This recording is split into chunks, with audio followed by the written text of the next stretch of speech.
Hey guys and welcome back to the channel. कैसे हो? I hope आप सब बिल्कुल अच्छे होंगे। तो दोस्तों मार्केट थोड़ी सी डंप क्या लिया लोगों ने, तो इतना ज़्यादा पैनिक करके बैठे हैं। तो दोस्तों देखो, पैनिक होने की ज़रूरत नहीं है, क्योंकि आप सबको पता है मार्केट हमेशा अप ट्रेंड में नहीं चलता। अगर अप ट्रेंड में चलेगा तो ऐसे भी ट्रैप का शिकायत हो जाओगे और वहाँ से कहीं ना कहीं आपके पैसे लूज ही होंगे, क्योंकि बेल्स का एक कुछ प्लान्स होता है। इसलिए अल्टीमेटली आपको मार्केट हमेशा ऊपर नहीं देखने को मिला। लेकिन आपके साथ में कुछ मैं डेटा शेयर करूंगा और कुछ टोकन्स भी मैं बताऊंगा जो आने वाले समय में एक अच्छा परफॉर्मेंस करेगा। लेकिन मैं आपका कोई भी फाइनेंशियल एडवाइज़र नहीं हूं, तो एडवाइज़र से मिलके ही किसी भी बाइंग और सेलिंग का ऑर्डर कीजिएगा। मैं सिर्फ डेटा दिखाऊँगा और मैं कुछ चार्ट्स दिखाऊँगा, जिसके अकॉर्डिंग आपको ये पता चलेगा कि हाँ मैं जो बोल रहा हूँ वो क्या सही है गलत है।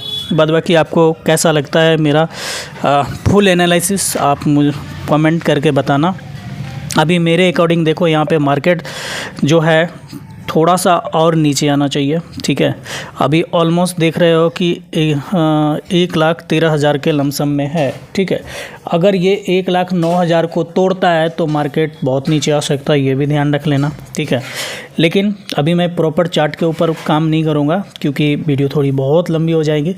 अब देखो, जिसको मैं शुरू से ही बता रहा, देखो बुल्डन तो ऑलमोस्ट आ ही चुका है ना, ऐसा कोई शक नहीं है कि बुल्डन नहीं है। बुल्डन ऐसा ही होता है, और अक्टूबर महीना हमेशा ही बुल फेज में होता है। और मैं आपको डेटा भी दिखाऊंगा कि क्यों अक्टूबर मंथ जो है मिस नहीं करना चाहिए, क्योंकि अगर अक्टूबर मंथ मिस होता है, जैसा प्रीवियस डेटा बोल रहा है उसके अकॉर्डिंग मैं बोल रहा हूँ, तो आप जो है पछताओगे। इसलिए क्योंकि उस टाइम में शायद बहुत सारे टोकन्स ऐसे होंगे जो बहुत ऊपर जा चुके होंगे। ठीक है, तो ये आपको बिफोर अक्टूबर को अक्टूबर भी बोलते हैं, अक्टूबर है ना। हर साल ऐसा ही होता है, हर साल नहीं, इवन ये कह सकते हो कि बुल फेज़ में ऐसा होता है। और यहाँ पे अगर देखो मार्केट कैप पे अगर हम क्लिक करते हैं, तो यहाँ पे अगर आप आओगे तो फियर एंड ग्रीन इंडेक्स की देखो तो 47 एंड हमारे को देखना होता है डोमिनेंस। ठीक है, तो डोमिनेंस देखो 57.7 यहाँ पे दिखने को मिल रहा है। और आपको पता है कि जब तक ये 50 से नीचे नहीं आएगा तो थोड़ा सा, ये तो नहीं कह सकते कि अच्छा वाला बुल्डन नहीं, थोड़े बहुत जो ऐसे आ रहे हैं। ठीक है, लेकिन ऑलमोस्ट हम लोग बुल फेज में ही है। क्यों मैं ऐसा कह रहा हूँ? क्योंकि देखो दोस्तों, एक बात कि बुल्डन बीटीसी का तो ऑलमोस्ट हो चुका है, क्योंकि इसका पिछले बुल्डन का अगर देखो तो 60-65 हज़ार के लमसम में जो है आपका टोटल ऑल टाइम हाई था। लेकिन ये इन्होंने अभी तक 1,25,000 से ऊपर निकल गया प्राइस। तो आप इसको क्या समझते हो, है ना? अगर आप 15-17 हज़ार के लमसम में जब इसका प्राइस आया था, उस टाइम भी अगर आप इन्वेस्ट करते तो बहुत ऑलमोस्ट प्रॉफिट में होते। ठीक है ना। और अगर इथेरियम की बात करें तो इथेरियम भी आप सबको पता है कि बहुत ज़्यादा ऑलरेडी प्रॉफिट निकल के दे चुका है। $700-800 से ये उठ के अभी $5,000 अपना ऑल टाइम हाई को ब्रेक कर रहा है। और सबसे बड़ी बात BNB, जो कि सबसे ज़्यादा लोग होल्ड करते हैं इसको, है ना, कर रहे हैं। तो BNB को भी ऑलमोस्ट देख सकते हो कि अपना ऑल टाइम से भी हायर हाई बना चुका है। सोल की बात करें, $7-8-9 पे आने वाला जो है, ऐसा जो $200-250 का मार्क अगर ट्राई कर दे फिर से अगेन, तो बहुत बड़ी बात हो जाती है। लोगों ने अगर उस टाइम में बाई किया होगा तो सोचो कि कितनी बड़ी प्रॉफिट में होगी। तो कुछ टोकन्स ऐसे हैं न्यू में जो बहुत ज़्यादा हाइप बना के रखा है, जैसे कि हाइप के ही ले लो। ठीक है, ऑलमोस्ट आने के साथ ही बहुत बड़ी धूम धड़ाका कर दी। सुई की बात करें तो सुई भी बहुत अच्छा परफॉर्मेंस कर चुका है। ठीक है ना, लेकिन इस टाइम में ये सब प्रोजेक्ट में क्या इन्वेस्ट करने के लिए सही है। अगर मेरे अकॉर्डिंग देखोगे दोस्तों, ऐसे मैं आपका कोई फाइनेंशियल एडवाइज़र नहीं हूँ, तो BNB जैसे प्रोजेक्ट से राइट नाउ अभी थोड़ा सा आपको बच कर रहना चाहिए। ठीक है, हाँ 10-20-30% का प्रॉफिट क्विक में लेना है तो वहाँ तक चलो ठीक है, लेकिन ये ऑलमोस्ट ऊपर जा चुका है, तो मैं इसमें पर्सनल एंट्री अभी नहीं बनाऊँगा। ठीक है, अभी मुझे एंट्री कहाँ बनाना है वो भी मैं आपको दिखाऊँगा, लेकिन कुछ डेटा शेयर करूँगा जिससे आपको ये पता चलेगा कि अक्टूबर महीना जो है हर हाल में बुल रन आता है और आपको डरने की ज़रूरत नहीं है, थोड़ा होल्ड और कर लो। अगर मैं बात करूँ 2013, 2017, 2021 तीन बुल रन पिछले का हम बात करेंगे, 140 से 200, 4,300 से 6,500 और 43,800 से 61,300 का मार्क जो है ये ऑलमोस्ट क्रॉस किया है। और मैं और कुछ नहीं, बिटकॉइन का बात कर रहा हूँ। अगर 2013 में अगर आप $200 में इन्वेस्ट करते तो आपके पास में अभी सिर्फ एक बिटकॉइन अगर आप खरीदते तो $1,25,000 का आपका अभी होता है। तो सोचो कितनी बड़ी बात हो जाती है। ठीक है, अब तो ये हमने आपको दिखा दिया। अब जो मुझे अक्टूबर का डेटा दिखाना वो मुझे दिखा।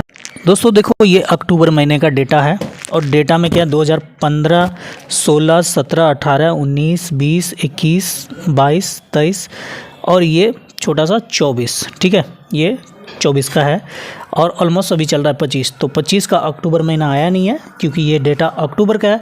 तो इस अक्टूबर महीने के बाद में हमारे को पता चलेगा कि ये कितनी बड़ी पंप ली है या नहीं ली है। ठीक है, ये मेरे को नहीं पता, लेकिन यहाँ ये है कि अगर हम 2015 की बात करें तो यहाँ पे 30% अक्टूबर महीने में उछाल किया है। ठीक है, अगर सिर्फ बुल्डन पकड़ोगे 17 है ना, 21 अगर हम बात करें यहाँ पे, ठीक है ना, यहाँ पे देख लो 2015, 17 और 21 की बात करें, लेकिन ऑल ओवर अच्छा महीना अगर बात करें बुल्डन वाला टाइम में तो डेफिनेटली किया है। क्योंकि अगर आप देखो 2017 का तो 50% का किया। ठीक है, और यहाँ 2021 की बात करें तो यहाँ भी लमसम 40% का दिया है। ठीक है, और हमारा अगर थर्ड बात करते हैं दोस्तों 2025 में, जो कि अभी आज 22 तारीख हो गया, कुछ दिन ही बचे हैं अक्टूबर महीने आने में। तो यहाँ हो सकता है कि शायद पिछले बुल्डन के इतना ही सही, अगर 30, 40, 20 चाहे जो भी हो। देखो डेटा तो कहता है कि 40-50% से नीचे नहीं दिया, क्योंकि ये डेटा मैं नहीं बनाया हूँ, जो सामने है आपके।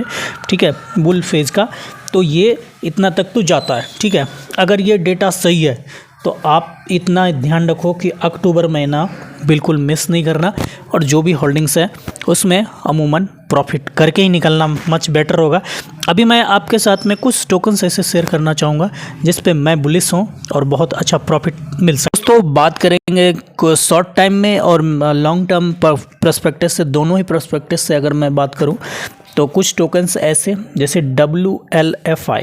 ठीक है, ये token world liberty finance Donald Trump का आप सबको पता ही होगा, इसको रिप्रेजेंट करते हैं। ठीक है, तो ये टोकन जो है शॉर्ट टर्म पीरियड में भी एक अच्छा प्रॉफिट हमारे को निकाल के दे सकता है ना, क्योंकि ये इसकी हाई अगर मैं MEXC के थ्रू अगर देखूं तो लमसम $1 के लमसम गया था। थोड़ा नेटवर्क इशू है तो मैं समझाने के लिए बस समझा दे रहा हूँ। ठीक है, और बात करेंगे दोस्तों एस्टर, तो आप सबको पता है कि बहुत कम समय में आके बहुत ज़्यादा प्रॉफिट दे दिया। और ABNT और एस्टर में डिफरेंस अगर मैं बात करूँ, ठीक है, तो दोनों में इन्वेस्ट कौन सा करना चाहिए, तो उसके रिगार्डिंग थोड़ा सा इसका चार्ट को थोड़ा आप नीचे आओ। नीचे आने के बाद आपको थोड़ा देखने को मिलेगा इसका टोटल जो है ना हमारे को, तो फुल इन्फॉर्मेशन हमारे को चाहिए किसी भी टोकन में इन्वेस्ट करना है। देखो 2.26 बिलियन का मार्केट कैप ये ऑलरेडी ले चुका है एस्टर। ठीक है, अब मैं बात करता हूँ ABNT का। ठीक है, अभी ABNT का हमारे को चाहिए इन्फॉर्मेशन। यहाँ पे इन्फॉर्मेशन में आ जाओ तो ये देखो 565 मिलियन और दोनों का वर्क बराबर है लमसम। तो ये 1 बिलियन भी अगर चला जाए तो पैसे को ऑलमोस्ट डबल करने का क्षमता रखता है। लेकिन फिर भी कहूँगा कोई फाइनेंशियल एडवाइस नहीं है, ये इसमें मैं इन्वेस्ट कर रहा हूँ और अगर आप चाहो तो आप भी कर सकते हो। लेकिन अभी जो मार्केट क्रैश है तो उसके रिगार्डिंग भी ये देखो ज़्यादा मार्केट गिरा नहीं है। ये देखने वाली बात है कि लोग इसको संभाल के रख रहे हैं, लोग इसको सेल नहीं कर रहे हैं। जहाँ तक की बात करो WLFI को भी लोगों ने अच्छा खासा बेचा है। ठीक है, और पंप टोकन की बात करें तो ये भी ऑलमोस्ट सारे टोकन बहुत ज़्यादा नीचे आ चुके हैं। किसी भी टोकन्स को ऐसा नहीं है जो गिरा नहीं है। ठीक है, लेकिन इस टाइम अगर मैं बुलिश टोकन की बोलूँ तो WLFI, pump, ABNT and Jupiter और ENA, इन 3-4 टोकन्स के साथ में अभी मैं रहना ज़्यादा प्रेफर करूँगा। ठीक है, अगर आप चाहो तो आप भी कर सकते हो, लेकिन आप अपने फाइनेंशियल एडवाइज़र से मिलके। Thank you.